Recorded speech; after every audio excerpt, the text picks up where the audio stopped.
Hey, good afternoon, everyone, and welcome back to another episode of The World as We See It.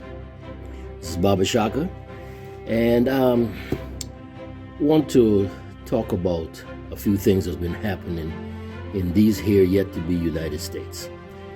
Now, last night, the Senate, voted on a bill that would already pass through the House of Representatives to give some $98 billion away away. But before we talk about that, I want you to watch this. Staying in the United States, the Supreme Court debated for over 2 hours whether civic authorities had the right to fine people for being homeless. Now, this comes after a town called Grant Pass in Oregon imposed fines on people who were homeless and who were camping on public property, including city parks. As homelessness reaches a record high in the country, the Supreme Court fears that more local authorities will implement anti-camping orders. So has being homeless now become a crime in the United States? Our next report explains the situation further. Abortion or freedom of speech. Instead, it's about camping. Yes, camping, a fun activity that people undertake in nature to get away from the hustle and bustle of city life. Except now, camping has a new meaning, particularly in a small town called Grants Pass in the state of Oregon.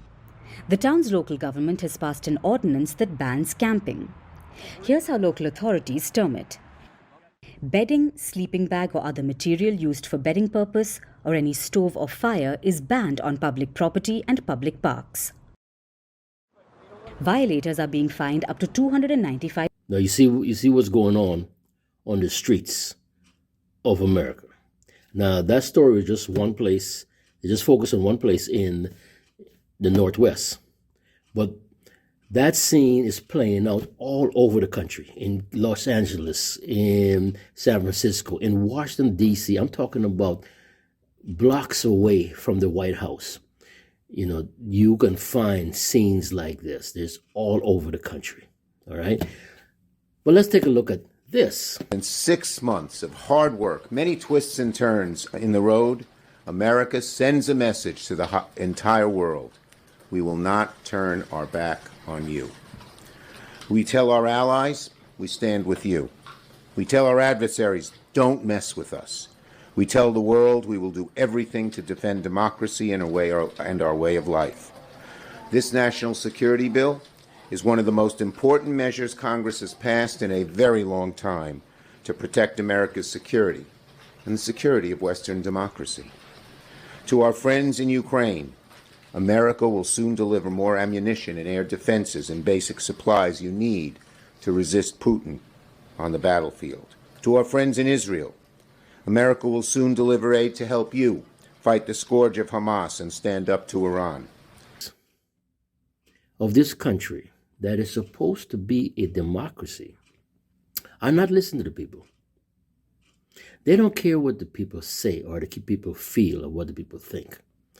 They are just here to represent the people who sponsor them, those who give them the money to run their campaigns and get into office. And once they do that, they have to repay the favors. And that's why this so-called democracy is run by a few people. Now, imagine, instead of taking care of your own people who are living on the streets and elsewhere, you're sending an additional, not original, an additional $98 billion, part to a war that you started in the Ukraine, a war that's unwinnable by Ukraine. They're not going to defeat Russia. You are not going to defeat Russia. So I'm not sure what Chuck Schumer is talking about. He's living in a fantasy world, but they're throwing a lot of money behind this fantasy.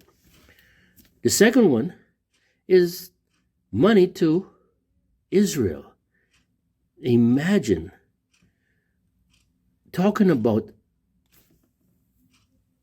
democracy and you're funding the genocide of a people. You're supporting a government that somehow seems not to have your interests at heart. They seem not to care what you feel or how you think, because no matter what you say to them, they're going to do what they're going to do anyway with your money. And that's the relationship between United States and Israel. Israel gives not a good goddamn what the Americans or the British, anybody have to say. But they somehow know, they're confident that no matter what they do, these folks, even if they sound like they disagree with them a little bit, are going to continue funding them and giving them everything they need to commit every crime against humanity and break every international law that they can. Now look at the third one. They're talking about giving money to Taiwan. I don't recall Taiwan asking for any money. But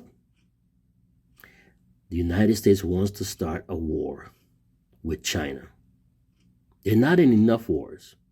It's not enough that they're spending money in Ukraine. They spend a lot of money in Israel. They're spending money in all of those bases in 140 some odd countries around the world and involving a whole lot of conflict all over the world. Now, they want to spend some more money to start a new war with China, using Taiwan as the guinea pigs, as the cannon fodder for their war with China, and using taxpayers' money to do these things, while their own citizens, many of them, hundreds of thousands of them, are living on the street. And not only living on the street, but are now being penalized for living on the street. Fantastic. America, America. God shed his grace on thee. At least that's what they like to think. This is the world as we see it with Baba Shaka. Kwaheri, Assalamu alaikum.